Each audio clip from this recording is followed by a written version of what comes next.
Hi guys, welcome back to my channel. This is అయంబో విటన్. ఈరోజు వీడి బర్త్డే అనమాట. వీడి తోచినంత వీడు హెల్ప్ చేద్దాం అనుకుంటున్నాడు. నాకైతే చాలా బాగా అనిపించింది వీడు ఇలా హెల్ప్ చేయడం వీడి బర్త్డేకి. మొత్తం అయిపోయాక అందరం కలిసి ఎక్కడికి వెళ్తున్నాం చూసేయండి మీరు. మనకు వెల్కమ్ టు అని ఇంకా అలా అయితే మేము ఎంటర్ అయిపోయాం. ఇంకా చూసుకున్నాం, అసలు ఖాళీ అయితే లేదు. బట్ ఫైనల్గా అయితే మేము సెట్ అయిపోయాం. అండ్ అలాగే ఆర్డర్ కూడా ఫాస్ట్గా అయితే వచ్చేసింది. ఇంకా మా వాళ్ళందరూ వేట అయితే మొదలెట్టారు. మనవాడైతే మెల్లగా తింటున్నాడు బర్త్డే బాయ్. అసలు వీడైతే కామెడీ.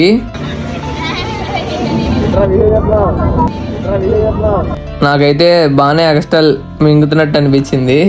యుద్ధానికి వస్తే మా వాడు అసలు దెట్ట, వీడిని కొట్టేవాడే లేడు అన్నట్టు తింటాడు మా వాడైతే. చూడండి ఎలా నవ్వుతున్నాడు. అడుగుతున్నాడు అదంతా చేసేయండి. మనోడు మా ఏరియాకి రీల్ స్టార్ అనమాట, కోహ్లీ అంటాము. అసలు వీడైతే రేపైతే సెమ్ పెట్టుకుని చాటింగ్ చేసుకుంటున్నాడు. ఈ రోజు మాత్రం వీడి పేరు బిల్లు బాబు, ఎందుకంటే వీడిదే కాబట్టి బర్త్డే, వీడే కదా బిల్లు కట్టాలి. ఇదైతే పెద్ద కామెడీ. మా వాళ్ళు చూడు బిల్లుని ఎలా చూస్తున్నారు, ఒకడు కాదు ఇద్దరు అయితే చూస్తున్నారు. బిల్లు అయితే పే చేసేసాం అనమాట. ఇంకా రిటర్న్ అయిపోతున్నాం. మీరైతే కామెంట్ చేయండి ఎన్నిసార్లు వెళ్ళారో. మళ్ళీ నెక్స్ట్ వీడియో కలుద్దాం. బాయ్ గైస్, జై హింద్.